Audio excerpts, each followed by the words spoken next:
बिस्मिल्लाहिर्रहमानिर्रहीम। अस्सलाम वालेकुम नाज़रीन, आप यूट्यूब चैनल देख रहे हैं। मैं इमरान ख़ान हूँ। कुछ खबरें मैं आपके साथ शेयर करता हूँ। सबसे पहले तो इकॉनमी के हवाले से कुछ चीज़ें हैं जो बहुत मायूस कुन हैं, और कुछ पॉलिटिकल ख़बरें भी हैं, वो भी आपको मैं बताता हूँ। और एक दो चीज़ें बड़ी इंपॉर्टेंट है आपके साथ शेयर करनी। पहले तो ये है कि इस हफ़्ता जो हफ्तावार, क्योंकि एक रिपोर्ट आती है, हर हफ्ते वाले दिन आती है, हम आपके साथ शेयर करते हैं। अब जब रिपोर्ट आई गुज़िश्ता रात, तो आज आप एतवार वाले दिन इस रिपोर्ट को सुन रहे हैं। तो गुज़िश्ता हफ्ते में आपको किस किस्म की महंगाई का सामना करना पड़ा, ये पाकिस्तान का एक इदारा शुमारियात है। वो शुमारियात का इदारा जो है PBS, उसकी एक रिपोर्ट आई है महंगाई के हवाले से। और वो रिपोर्ट ये बता रही है कि जो ग़ज़ाई और गैर ग़ज़ाई चीज़ें हैं, उनकी कीमतों में बेपनाह इजाफ़ा हुआ है पाकिस्तान में। और 26 जनवरी को जो हफ़्ता ख़त्म हुआ है, इसमें महंगाई की शरह बढ़कर 32.57% पर पहुंच गई है। 50 साल के पाकिस्तान में महंगाई के रिकॉर्ड टूट रहे हैं। जब पाकिस्तान 2 लाख हुआ था ना, जब बांग्लादेश एक अलग मुल्क बना था, तो उस वक्त पाकिस्तान की इस तरह की हालत हुई थी जो अब पाकिस्तान की हालत कर दी है इस PDM की हुकूमत ने और इसके सहूलतकारों ने। ये तजर्बा करने का उनको शौक़ था, तजर्बा करके पाकिस्तान को देखे कहाँ पहुँचा दिया। जो खबर मैं आपको बताऊँगा, आपको खासा दुख होगा और मुझे बड़ी तकलीफ़ हुई जब मैंने इस खबर को पढ़ा। मैं अभी अपने एक दोस्त को भी बता रहा था। रुपए की जो रिकॉर्ड तनज़ली हुई है, जो रिकॉर्ड मार पड़ी है पाकिस्तान के रुपए को।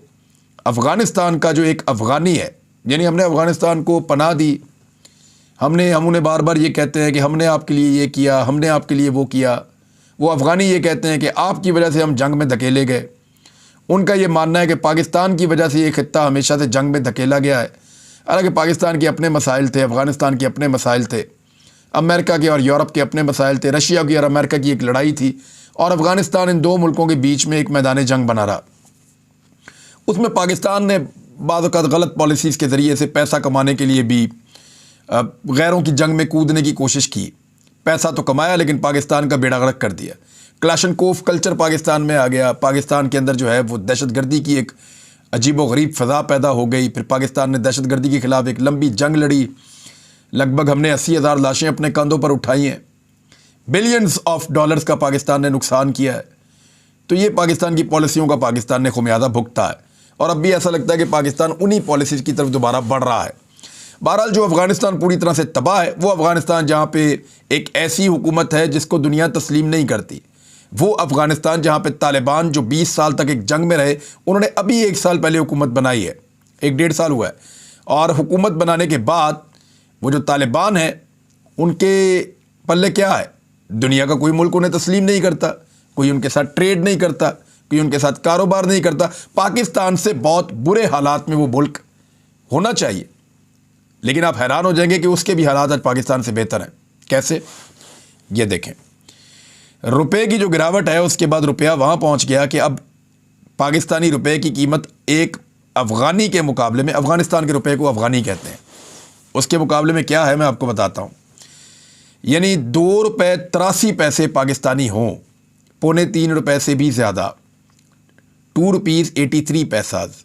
₹2.83 अगर आपके पाकिस्तानी हों आपके पास, तो एक अफ़गानी बनता है। ये हुआ पाकिस्तान के साथ। यानी जिस तरह पाकिस्तान में डॉलर की कीमत में इजाफ़ा हुआ और जिस तरीके से पाकिस्तान की करेंसी डी वैल्यू हुई, उसकी वजह से ₹3 के करीब पहुंच गया है एक अफ़गानी। पाकिस्तानी ₹3 के करीब पहुंच गया है। इंडियन करेंसी भी ऐसे ही पाकिस्तान से आगे निकल रही है। बांग्लादेश की करेंसी पाकिस्तान से दुगनी से ज़्यादा ताकतवर है, और बांग्लादेश के रिज़र्व्स पाकिस्तान से 10 गुना ज़्यादा हैं। ये हालत हो गई पाकिस्तान की। यानी बांग्लादेश तो बहुत गरीब मुल्क था, बहुत कमज़ोर मुल्क था, उसके तो पल्ले ही कुछ नहीं था। लेकिन बांग्लादेश में मार्शल लॉज नहीं लगते रहे। बांग्लादेश के अंदर बंद कमरों के अंदर फ़ैसले नहीं होते रहे। बांग्लादेश के लोग बांग्लादेश के मफाद में बेहतर फ़ैसले करते रहे। बांग्लादेश में जमहूरियत भी रही, हालात ख़राब भी हुए, लेकिन उन्होंने कंट्रोल किया। बांग्लादेश में कुदरती आफात भी आई, लेकिन उन्होंने कंट्रोल किया। उन्होंने अच्छी पॉलिसीज़ बनाई और अपने मुल्क को, अपनी नेशन को एक ऐसी कौम में कन्वर्ट किया जिन्होंने अपने मुल्क को आगे बढ़ाया। उन्होंने सही जगहों पर सही सिमत में पैसे लगाए, और हमने यहाँ पे लूट मार की। हमारे यहाँ पे तजर्बे ही ख़त्म नहीं हो रहे। कभी इसकी शक्ल पसंद नहीं है उसको हटाओ, फिर इसकी पसंद नहीं है उसको हटाओ, उसकी शक्ल पसंद नहीं है उसके मुंह पे काला कपड़ा डाल दो। फिटे मुंह ऐसी पॉलिसीज़ के ऊपर, यानी मुंह पे काला कपड़ा ही डाल दो। फवाद चौधरी ने ऐसा कौन सा जुर्म किया है कि आप उसके सर पे काला कपड़ा डाल के उसको घुमा रहे हैं? तफ्तीशी तो पूछो, वो कहता मुझे पता ही नहीं है काला कपड़ा किसने डाला है। तो वो कौन है जो काले कपड़े डाल रहा है? उसके अपने कपड़े उतर चुके हैं, अब वो लोगों के मुंह पे काले कपड़े डाल रहा है। इस दिस द वे? क्या ऐसे मुल्क चलेगा? यानी अब सबकी ख्वाहिश ये है कि इमरान खान का रास्ता रोका जाए। चलें ठीक है, रोकें आप रास्ता। क्या होगा? आप इंतखाबात करवाएंगे, आप ज़बरदस्ती इमरान खान का रास्ता रोकेंगे, आप इमरान खान को वज़ीर-ए-आज़म नहीं बनने देंगे। हालांकि इमरान खान की 2/3 अक्सरियत से ज़्यादा इस वक्त पाकिस्तान के अंदर पॉपुलैरिटी है। पाकिस्तान की अवाम ने ऐसा लगता है अपनी ज़िद बनाई है कि अब आप जो मर्ज़ी कर लें, हमने इस आदमी को वज़ीर-ए-आज़म बनाना है। आपने ऑडियोज़ निकाली, वीडियोज़ निकाली, स्कैंडल्स निकाले, झूठे सच्चे मुकदमे बनाए, गोलियां चलाई, सब कुछ किया, लेकिन पाकिस्तान के लोगों ने सोचा नहीं इसको हम बनाएंगे वज़ीर-ए-आज़म। ऐसा लगता है लोगों की ये ज़िद है और वो बनाना चाहते हैं। अगर पाकिस्तान की एस्टेब्लिशमेंट और पाकिस्तान की सारी अशराफिया ये मिलकर इमरान खान का रास्ता रोक लेते हैं एक धांधली के ज़रिए से, फ़र्ज़ कीजिए, तो क्या पाकिस्तान चल जाएगा? नहीं चलेगा। यही तसलसल चलता रहेगा जो गुज़िश्ता 1 साल से हम इस मुल्क में चलता हुआ देख रहे हैं। यानी जो कुछ पीडीएम के रिजीम चेंज ऑपरेशन के बाद से लेकर अब तक हुआ है, अगले 5 साल भी अगर आप यही करना चाहते हैं तो फिर खुलकर धांधली कीजिए, खुलकर बेईमानी कीजिए। मैं पाकिस्तानी हूँ और मैं पाकिस्तानियों को बहुत अच्छी तरह जानता हूँ। मुझे पता है कि ये पाकिस्तानी हार नहीं मानेंगे। इन्होंने दहशतगर्दी के ख़िलाफ़ एक खौफनाक लड़ाई लड़ी, इन्होंने हार नहीं मानी। ये लोग 70 साल से कश्मीर को आज़ाद करवाने के नारे लगा रहे हैं, इन्होंने हार नहीं मानी। इन्होंने जिस चीज़ को ठान लिया उसको पूरा करने की हमेशा कोशिश की। ये पाकिस्तानी हार नहीं मानते, मैं इनको जानता हूँ और ये हार नहीं मानेंगे। आपने 1 साल कोशिश करके देख ली, तमाम हरबे अपना लिए। पाकिस्तानियों ने यह फैसला किया कि बंद कमरों के फैसले में मंजूर नहीं है, मौका हमें दिया जाए, हम फैसला करेंगे कि कौन होगा पाकिस्तान का हुक्मरान। आपको समझ नहीं आई? 1 साल आपने कोशिश की, पाकिस्तानियों ने बात नहीं मानी और आपके इस तजर्बे में पाकिस्तान की मईशत डूब के तबाह हो गई। जितनी इसहाक डार साहब का इसके अंदर हाथ है, उतना ही हाथ उन लोगों का भी है जो इसहाक डार को लाने वाले हैं और इस पीडीएम के इत्तेहाद को बनाकर इसको हुकूमत में बिठाने वाले हैं। सबका एक जितना हाथ है और सब इस गुनाह में बराबर के शरीक हैं।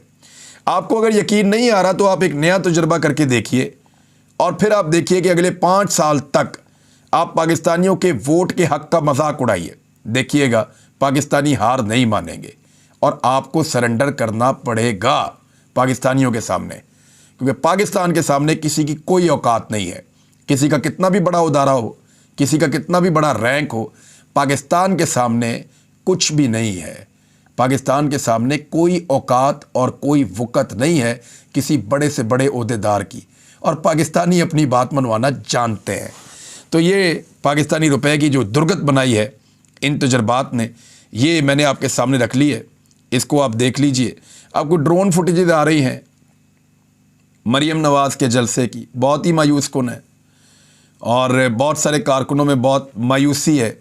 बहुत छलांग मार के भी बेचारे क्लेम कर रहे हैं, तो वो ये कह रहे हैं कि जी 20-25 हज़ार, कोई कह रहा है 30 हज़ार, कोई कह रहा है 40 हज़ार। इससे ज़्यादा का तो क्लेम भी बेचारा किसी ने नहीं किया। और यहाँ पे मरीम नवाज़ का जलसा चल रहा था, वो तकरीर कर रही थी, ख़ास तौर पे वो वाला हिस्सा था जहाँ वो कह रही थी कि मेरे गले में बड़ी दर्द है और मैं बोल नहीं पा रही सही तरह, मेरी आवाज़ का मसला है क्योंकि मेरी एक छोटी सी सर्जरी हुई है।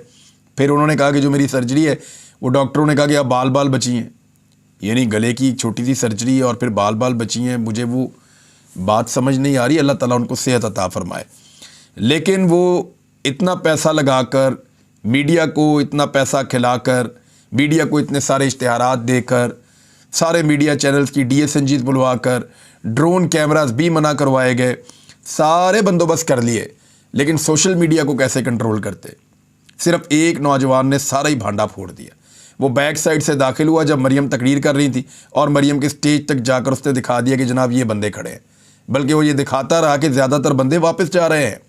लोगों को उसने रोक रोक कर पूछा कि मरीम नवाज़ तकरीर कर रही हैं, आप क्यों वापस जा रहे हैं? तो लोग मुस्कुरा कर जवाब दिए बगैर आगे बढ़ते गए। ये है मरीम नवाज़ की पॉपुलैरिटी। एक मरतबा फिर मुकम्मल तौर पे मरीम नवाज़ नाकाम हो गई हैं और इसहाक डार साहब भी नाकाम हो गए हैं।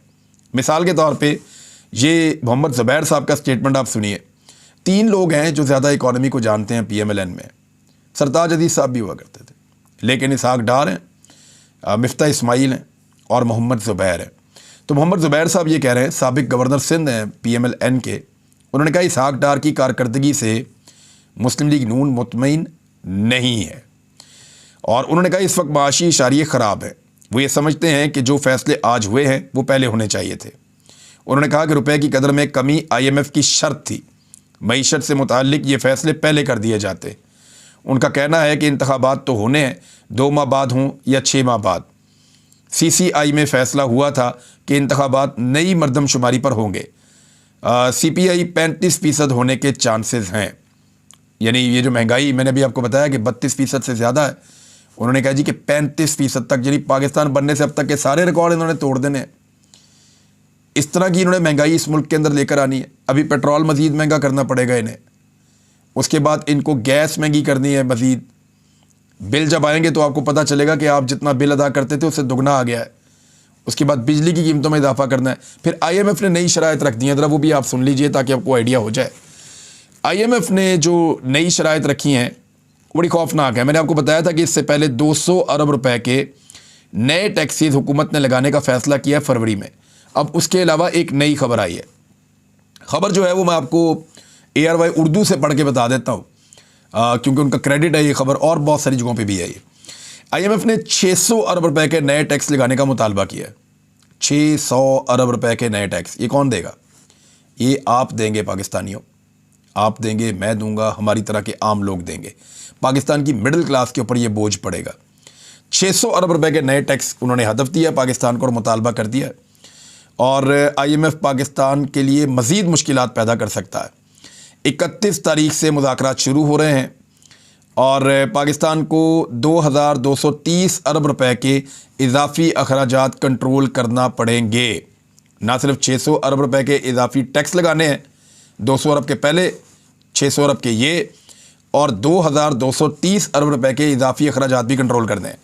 बिजली और गैस की सब्सिडीज़ जो हैं वो तकरीबन ख़त्म करनी पड़ेंगी और बिजली और गैस के रेट भी मरहलावार मज़ीद बढ़ाने पड़ेंगे। यानी आइंदा 3-4 महीनों में आप लगातार जो IMF के साथ मुआहदा होगा, आप इन चीज़ों की कीमतें बढ़ती हुई ही महसूस करेंगे। और उसके अलावा जो है हुकूमत को अपने अखराजात कम करने होंगे, जिसके लिए हुकूमत मुझे तो नहीं लगता ज़हनी तौर पे बिल्कुल तैयार नहीं लग रही। करोड़ों रुपए का तो ये सिर्फ खाना खा गए हैं, जो इनके बिल आए हैं उनसे पता चलता है। बहरहाल 31 जनवरी से मुज़ाकरात शुरू होंगे, IMF का दौरा होगा और 9 फरवरी तक ये मुज़ाकरात जारी रहेंगे। देखते हैं कि इन मुज़ाकरात के अंदर से निकलता क्या है या इनका नतीजा क्या होता है। मईशत के ऊपर जो मुनाजरा करने का चैलेंज दिया था इसहाक डार ने, वो चैलेंज कबूल किया है पाकिस्तान तहरीक इंसाफ के साबिक वज़ीर ख़जाना शौकत तरीन साहब ने। शौकत तरीन ने कहा ठीक है, आ जाएँ इसहाक डार, बैठ के बात करते हैं, मुनाजरा कर लें, मेरे सवालात का जवाब दें और शहबाज शरीफ को बोलें कि इमरान खान से मुनाजरा करे, या नवाज शरीफ आए वो आकर इमरान खान से मुनाजरा करे, वहाँ पे वो बात कर लें लीडर्स आपस में। और वज़ीर ख़ज़ाना ने कहा कि हुकूमत IMF के सामने बिल्कुल लेट चुकी है। अब आलमी मालियाती इदारे की शराइत पर हुकूमत बिजली का यूनिट 50 रुपये और नए टैक्स के साथ पेट्रोल की कीमत बढ़ाने जा रही है। शौकत तरीन ने कहा कि इमरान खान तो दूर की बात है, इसहाक डार पहले मुझे भुगत लें और मेरे सवालात के जवाब दें। इसहाक डार इमरान खान को चैलेंज देकर अपना सियासी कद ऊंचा करने की कोशिश ना करें और बढ़के मारने से गुरेज करें। वैसे ये इसहाक डार साहब की इतनी पतली हालत हो गई है कि उन्हें लगा, क्योंकि मैं सीरियसली आपको बताऊं तो इसहाक डार साहब की हालत ये है कि नवाज शरीफ के अलावा पार्टी का हर शख्स उनको डांट रहा है। थोड़ा अर्सा पहले जब वो पैसे मांगने के लिए शहबाज शरीफ साहब एक कॉन्फ्रेंस में गए थे, इंटरनेशनल कॉन्फ्रेंस में जो पाकिस्तान के लिए हुई थी, सलामत तासरीन के लिए पैसे इकट्ठे करने के लिए, तो वहाँ पे इसहाक डार साहब को मैंने देखा कि वो शहबाज शरीफ साहब से मिलना चाह रहे थे और शहबाज शरीफ साहब ने उनसे जब हाथ मिलाया तो उनकी तरफ देखा भी नहीं और बड़ी बेरुखी सी शहबाज शरीफ के चेहरे पर नज़र आ रही थी इसहाक डार के ख़िलाफ़। तो इसहाक डार अपनी पार्टी में बहुत ज़्यादा अनपॉपुलर हैं और चंद लोग उनकी जो फैमिली के हैं, यानी मरीम नवाज़, नवाज शरीफ, ये लोग इसहाक डार को सपोर्ट करते हैं। लेकिन एक ट्रिब्यून की रिपोर्ट है, वो ये कहती है कि इसहाक डार, और ये मुख्तलिफ लोगों ने बताया है और ये मुख्तलिफ सोर्सेज से खबर आई है कि इसहाक डार नवाज शरीफ साहब को गलत रिपोर्टें देते हैं मईशत के ऊपर। इसहाक डार साहब ने नवाज शरीफ साहब को, क्योंकि नवाज शरीफ साहब अब इकॉनमी को, इन चीज़ों को, हर आदमी उसका एक्सपर्ट तो नहीं होता, तो नवाज शरीफ साहब इकॉनमी के तो एक्सपर्ट नहीं हैं, सियासतदान वो हैं, अपनी पार्टी के लीडर भी हैं, लेकिन इकॉनमी के लिए उनका इन्हिसार, जैसे इमरान खान साहब का इन्हिसार अपनी इकनॉमिक टीम के ऊपर है, असद उमर पे है, शौकत तरीन पे है, मुजम्मल पे है, बाकी लोगों पे है, और भी 1 दर्जन के करीब लोग हैं जो उनकी माशी टीम कहलाती है।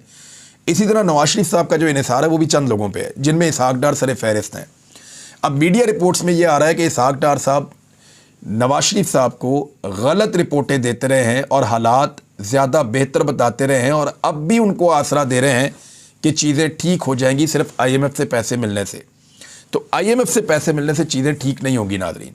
IMF आपको कितने पैसे दे देगा? ज़्यादा से ज़्यादा, मिसाल के तौर पे IMF आपको दे देता है $1 अरब या चलें $2 अरब, तो जो आपने नुकसान कर लिया है वो 4000 अरब रुपए का किया है। पाकिस्तान के कर्ज़ों में जो इजाफा हुआ है ये डॉलर के साथ गुज़िश्ता चंद दिनों में हुआ, तो वो उसके सामने तो वो पीनट है। पाकिस्तान नहीं संभल पाएगा जब तक कि पाकिस्तानियों का एतमाद बहाल नहीं होगा पाकिस्तान के सियासी सिस्टम के ऊपर, जब तक कि पाकिस्तानी खुलकर मार्केट के अंदर मनी सर्कुलेशन नहीं करेंगे। लेकिन जब खरीदो फरोख्त होगी तभी तो गवर्नमेंट को टैक्स मिलेगा ना। जब खरीदो फरोख्त रुकी हुई है, लोगों ने पैसा दबाया हुआ है, लोग पैसा पाकिस्तान से बाहर मुंतकिल करना चाह रहे हैं क्योंकि पाकिस्तान के हालात ठीक नहीं है, तो फिर कैसे पाकिस्तान अपने अहदाफ पूरे करेगा? वो नहीं हो पाएंगे जब तक कि एस्टेब्लिशमेंट अपनी ज़िद नहीं छोड़ती कि इंतखाबात करवाने और फ्री एंड फेयर इंतखाबात करवाने। अखराजात कम करने की बात हो रही थी, तो लाहौर में शहबाज शरीफ का जो कैंप ऑफिस है जो उन्होंने डिक्लेयर किया है, उसकी सिक्योरिटी को फूल प्रूफ बनाने के लिए मज़ीद 12 करोड़ 30 लाख रुपए के फ़ंड्स खर्च किए जाएंगे। तो जनाब ये है पाकिस्तान की सूरत हाल और पाकिस्तान की हुकूमत की सूरत हाल। अब तक के लिए इतना ही। अपना ख्याल रखिएगा, अपने चैनल का भी। अल्लाह हाफ़िज़।